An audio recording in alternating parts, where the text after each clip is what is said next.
Coming up on the show, we visit the exciting Nelspruit Air Show, thrilling the public after the long COVID break.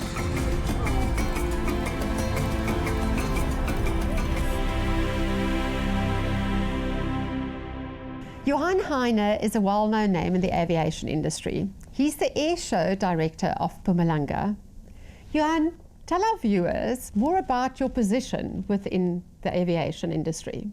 Yes, the flight split display director decides and invites acts, and he's got the final authority to say which acts are going to be displayed on the day and how much time they're allowed, and if they transgress any safety limitations, the flight display safety officer will inform the director, and he'll then call the show off. Tell us a little bit about the most recent air show you've had now in May of this year, 2023. This recent air show was 3 years after COVID, so there was a break, and it was very difficult to get back into the air show sort of scene. We picked it up very late. It was decided, we booked the date last year already, because you have to book your date for an air show at least a year in advance. So that was booked, but the final decision to start was late January or mid-January. We had to get a sponsor. We had to go back to 2019 sponsor APSA and see if they'll sponsor the show. And you know, those corporates, it takes quite time to get those permissions. So that was done, and then get all the display acts together and ask them to come. And then I think it was also a very big challenge because the weather on Saturday and Sunday wasn't 100% favorable for the air show, and it was touch and go, but it was very successful. It was short, it was impactful, and the spectators enjoyed it. From the reactions you got from the crowd, the spectators absolutely enjoyed the show.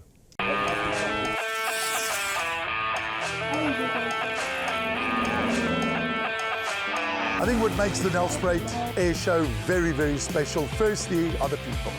The people here, and I'd love to know what they have to eat in the morning, are just so special. When one takes a look at the crowd line, and you look today and you see that there are already large numbers of people that have gathered here, you realize that these people are eager, that they are waiting, and that they just cannot get enough of good aviation. Well, let's start with the organization that goes in. A show like Nelspruit is very lucky to have an incredible team. The team that work on the show know what they're doing. And the reason they know what they're doing is because they've been around a long time. So they have what we call grandfather rights. When you do a good show and you do a winning show, you keep that team. And if this was a rugby team, they'd be winning the World Cup all the time. There's a lot of organization. There's weeks and weeks of preparation. You know, there's booking the various people, arranging the terrain, ensuring that there's a program that's workable, making sure that it's safe, making sure that everybody gets good accommodation, food. Oh, that list is endless. But as I've said, when Johan Heine, who is the air show director, I like to call him the air boss because that's what we call him in America, when he puts his stamp on, you know that he has handpicked of the best in Africa to work on his show. The whole system starts about 180 days before the show actually happens. There's a lot of planning that goes into it, and there's a lot of paperwork involved in the whole thing. We have to satisfy Civil Aviation and Airshow South Africa that the venue that we use is safe to use, for one, and that the aircraft that we're going to use during the show the airfield can actually handle the aircraft that we're getting. So to get the whole thing going takes a lot of time, but for me, on the day of the show, is basically to make sure that everything goes the way we plan. The SANDF was invited to attend the air show to help inform young people about the youth programs available. A lot of youth out there don't know exactly what the Air Force is all about. All they know is the soldiers. So what we do as the Air Force, we provide that information to them. And how we do this is by doing such exhibitions, being invited at such air shows, youth programs to equip them with the knowledge. It is very interesting to come and join the Air Force. There's a lot of opportunities in terms of anything that you feel like you can do it outside, you can also do it in the military. I will encourage youngsters to join the Air Force. I'm also encouraging my kids to join the Air Force. They can go wherever they need to go after that, but I feel like it gives them that sense of discipline when they are growing up to join the Defense Force. And after 5-10 years, if they want to venture into something else, I know they'll be a good grown-ups wherever they're going to go after being in the military.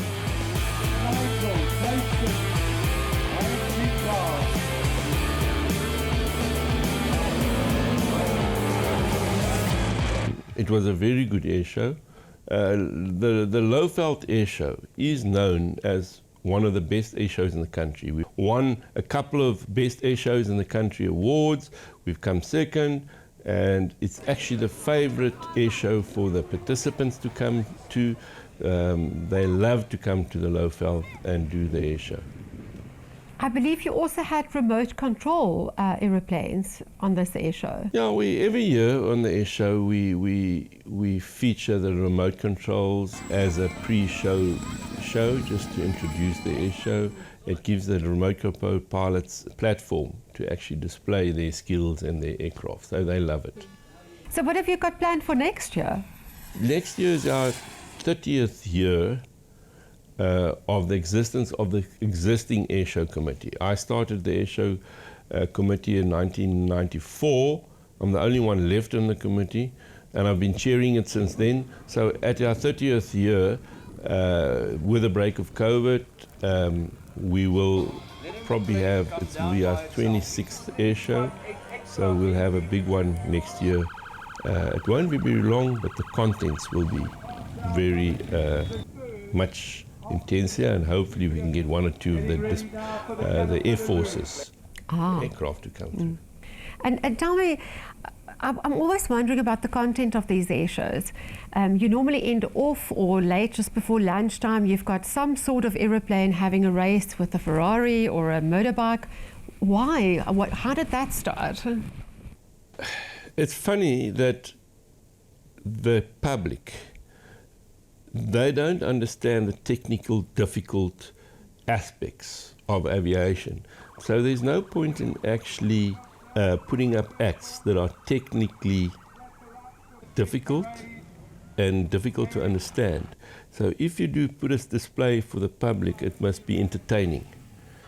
And that's why we bring in cars, we bring in parachutes, hot air balloons, model aircraft, and then you'll see at the acts, at our act here, 3 times they actually drew a heart with the smoke in the air.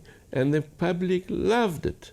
So technically it's a very basic maneuver, but for the public, visually, Yeah, it's got a lot of value. it's got a lot of value. Yeah. Emotionally and Yeah. Johan, as always, it's so nice chatting with you at the Surfer, and it's people like you that gives the substance to this program. Thank you very much for joining us. it was a big pleasure, and thanks for you for showcasing the air show, and hopefully next year we can give you a better show and get more people to come to the show. I'm looking forward to it.